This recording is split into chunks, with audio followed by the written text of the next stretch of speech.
There you are. Welcome back.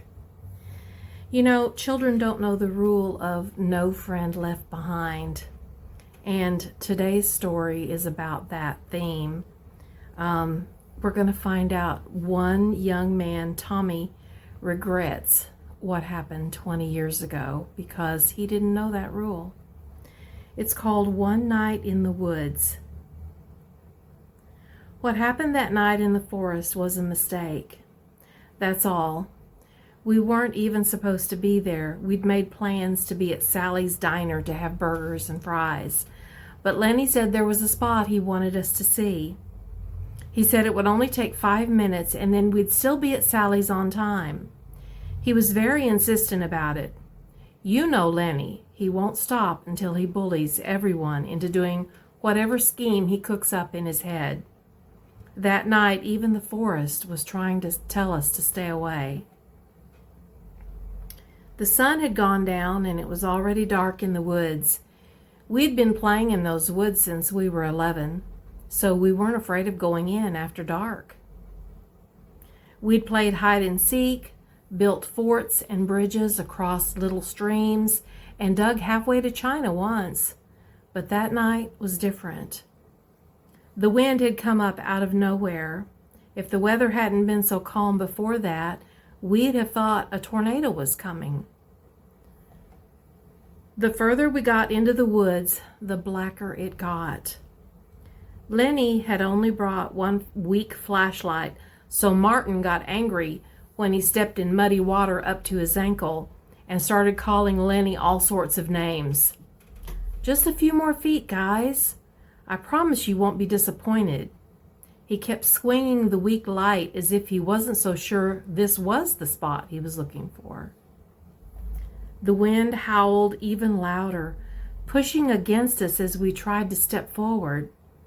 The trees were whipping wildly, and we heard a couple of limbs crack and fall somewhere nearby on our right. A streak of lightning flashed, just up ahead, and I counted the seconds before the thunder sounded. The sound never came.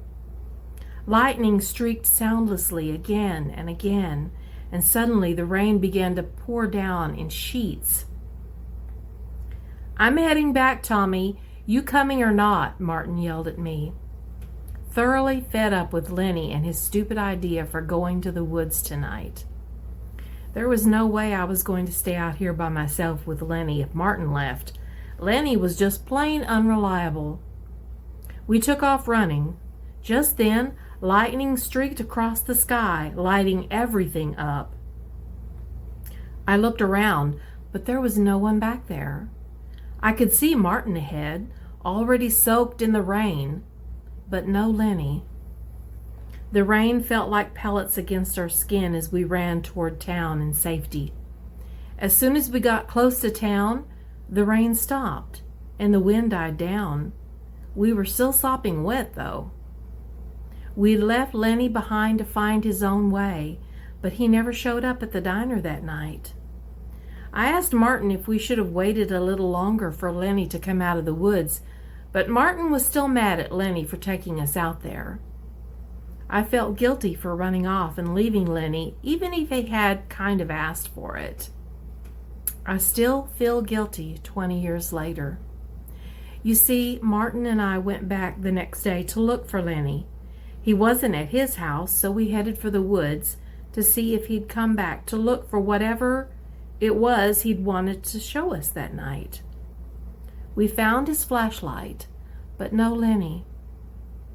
His parents and the police looked for him for months, but never found him. Maybe if we'd just stayed with him that night. We made a mistake, okay? But we were just kids.